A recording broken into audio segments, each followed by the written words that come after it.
it's so cool and so different than other surf movies, you know, which is great because it's not a surf movie. It's not a surf movie, but the surf scenes are so good. We totally scored. Yeah. We thought we were going to get 1 foot waves, and the scene was about how Montauk really sucks in the summer. Nope. And then we got like 5 foot barrels. So it was like a different. The film starts in a totally different way, which is awesome. I think going back to why every film gets made. Yeah. I made Only the Wind is Listening because I wanted to like start being in the film festival circuit. Right. But I made Salad Days very specifically to do something with kids in the community. So for me, when I did the film premiere in front of 150 people, and kids. We had like best pizza and like booze, and it was like the best night of the summer in the middle of COVID. That was everything to me. Like getting into a film festival would never be as satisfying as watching half the town come and watch the film on like a blow-up screen. Do you know what I mean? Like, I could. It's so cool. Well, I'm just saying because why not share that stoke that the movie kind of gives? You know, I feel like a lot of people can identify with it. Yes, because we all, you know, the Stand By Me thing, and everybody can identify with it because everyone knows what it's like to have that, to wake up on the first day of summer holiday. Particularly kids who surf, you know, I think we all can kind of like, yes, totally. The froth. Yes. And kind of also the openness of that summer, you know, like when... Or just the bond that you have with your friends when you're that age. Like in the movie, he says, do you ever have friends like you had when you were 12 years old? Yeah. You know, oh my God, that's when you start crying at Stand By Me. Yeah, but it's like, it's real, you know? Like you think about that. Well, what's funny is, like for me, when I got out of school, I actually didn't hang really as much with school friends. I hung out with all my surf friends in Long Beach. And it was just like... the anticipation of the summer and where that summer would lead you and the openness of it, you know, and it just seems so long when you're young too, like 2.5 months, you know, you're like, what am I going to do? What's going to happen? Who am I going to kiss? You know, it's like all of those things, the excitement. What gay Russian shaving commercial am I going to see on TV? Oh my God. I've just done so many gay Russian. I've done adult diapers. I just did a weight loss thing. I'm like the director. If it's uncool, we've got the director. You can maneuver with your avant-garde credibility. Oh my God, no credibility at all. But also, like, I think I'm also I'm interested in people's relationships with their fathers because I had such a strange one. Mm-hmm. So I was interested in that idea that Chase had like a fisherman as a father and like what that meant living in Montauk and, you know, having like, you know, I love watching Noah's relationship with his father because it's just so like it's special. It's intense and special and giving and like he's so lucky. Michael I'm like drives up to Vermont. I'm like jealous of a 13-year-old. It's like so weird. It's crazy how Michael, Noah's dad, will like drive 24 hours for that kid to take him snowboarding and then take him to a surf contest or something. But he's also living he's awesome, living through him. Well, but he's also living like that must be so cool. Yeah. Like how I feel about the film. It's like, I could like maybe win an award at a film festival in London, or I could like look at like 150 smiling faces. Totally. I feel like that's like Noah's dad, you know what I mean? Like, he's not competing, but he gets to like look at the joy that Noah brings to people, and that's like his joy. You could do both. Yeah. Yeah. But films are like relationships. When they end, it's like you don't want to see them for a while. Yeah. Or ever. Ever. Yeah, and you hope they die. Just kidding. You hope that Noah and Chase die? No, the film. No, the relationships. Film, relationships. The men who've been whipped and hot sauced.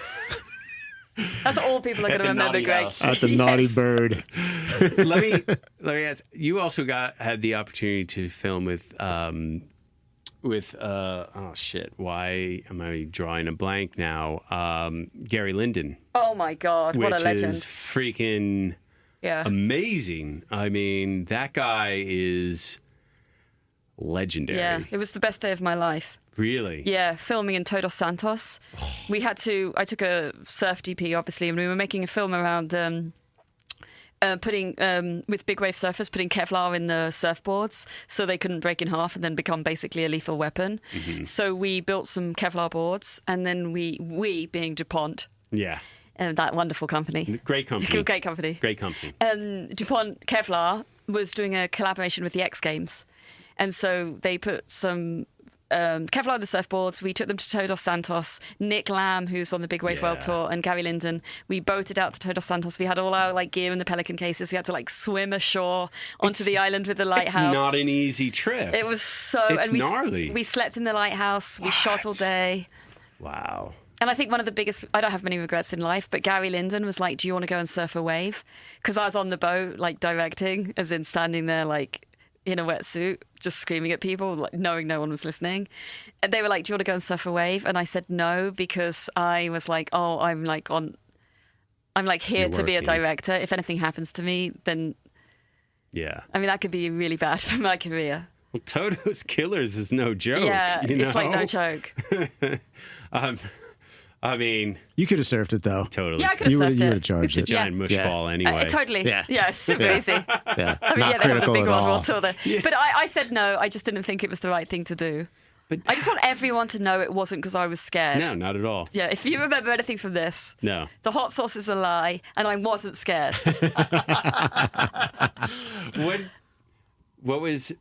Did you take anything away with Gary Linden, in terms of wisdom or... He said he wanted to die with basically a prostitute drinking a beer in a hammock. And I'll never forget that because he was deadly serious. We all got to have our dreams. Yeah.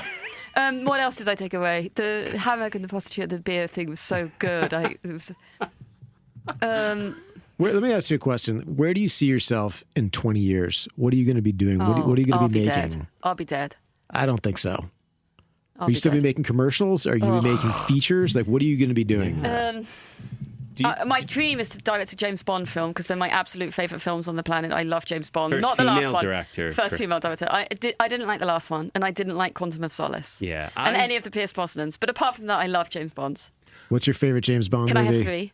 3. Yeah. I'm always like, you can have 3. Go for 3. Casino Royale, the Daniel Craig one. Octopussy, Goldfinger. Now you know how old I am because of the ones that I chose. I like View to Kill. Christopher Walken. Oh, okay. And Roger Moore was one of my favorite Bonds. I feel like he just brought a little humor to it. That was really nice. How about you, Greg? Old, like Dr. No. Dr. No. Oh. I was going to throw a Timothy Dalton one in there, but I didn't want people to turn off. Which one? I love them both. The one with the where they he snowboards. No, the one where that's Roger Moore. Sorry. In the cello case, they go down the hill in the cello case, and they use the bow to steer the cello. He was a good James Bond. Was it A View to a Kill or License to Thrill? Don't remember. License to Kill. Yeah, License to Kill. That was a great one. Anyway, I don't know where I'm going to be in 20 years. You don't know where you're going to be in 20 years. Should we ask any more sentimental questions like, what would you tell 15-year-old Emily right now? Oh, I hate those questions. Do a degree in finance. Do a degree. Yeah, work with Greg Wachstetter. It sounds like that really wasn't an option for you. No, your path was picked a long time, before you even had a choice. It found you, and you're still doing it. I think. No, I mean, I don't have I saved money and bought a house just by being frugal. So I don't think that. That's what I would tell myself. Get over things quicker, I would say, would be the thing that I told myself. Oh, that wasn't even a question. That was a joke. But yes, I would actually tell myself, get over things quicker. Get over things quicker. Yeah. Okay. Here, we're going to end this on this really funny question. Well, we'll be the judge of that. Okay. Well, it's not really funny. But, okay, well. Well, all right. I used to do these Bernard Pivot questionnaires at the end of the show where it'd be like, from inside the actor's studio, you'd ask what is your favorite curse word and all that sort of stuff. But I always he always would ask him, if heaven exists, what would you like God to say to you? I did a surfy version of that. If heaven exists, what sort of wave would you like to surf for eternity? She is staring me down Wow. everyone's going to roll their eyes because they've all seen me, the people that have seen me surfing. I'm a longboarder, and I'm just like so sick of going left because I'm regular. I would like to say if ditch planes was a right and I could surf with all my friends all the time, and then I could like jump off the beach and have like a beer and a taco and then surf with all my friends. And it would be like, I like that. Quite a nice size. A convivial right at Ditch Plains. Yeah, and everybody let me have all the waves because I was like super famous director. And I was really, really good. I love it. Sorry, that's a shit answer. answer. No, are you kidding me? It's a great answer. Ditch Plains right and everybody likes me. That's never going to happen. Yeah. Drop the mic. Well, yeah, everyone thinks I'm a good director and a great surfer, and it's a right. You're kind of halfway there. If ditch were right, I think everyone does kind of like you. And shoots, I think a lot of people respect your work, so you're halfway there. We just need climate change to change the shape of Ditch Plains, and we're all set. I thought you were going to say some surf lessons, so that was very kind of you that you didn't. Actually, what we could do for you is we could move the jetty over maybe like 100 yards from where it is and just change the whole break so that when the swell comes from the Atlantic, instead of it breaking left, it'll break right. There you go. And we'll move some of the rock reef over too. I've got some spare cash. Luckily, someone in my family died, so maybe that's what I can put it towards. Yeah. Let me contact my people at the I'm kidding, Army Corps of everybody, I'm Engineers. kidding. That seems like a real worthwhile Yes. thing to put your money towards. Yeah, the town would love that. Yeah, they were miffed when I made a paper called The Usual. So. Yeah. And they're bummed about that outdoor fireplace you have in your backyard. Oh, yes. Emily, thank you so much for joining us. Like, that was a fucking good time. I hope you enjoyed it. I did.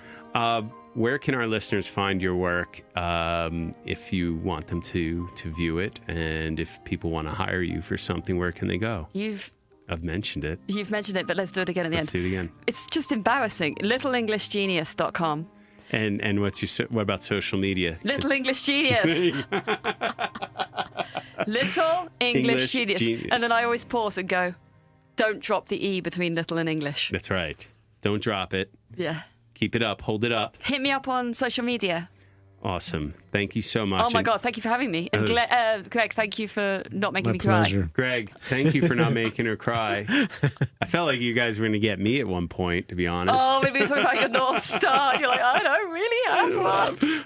Last time my dad left me, took us out to Montauk. My mom left the house. And, oh, my God. Yeah. Well, thank you both for this really awesome episode. I really enjoyed it. And for all our listeners, we'll check you on down the line. Yo.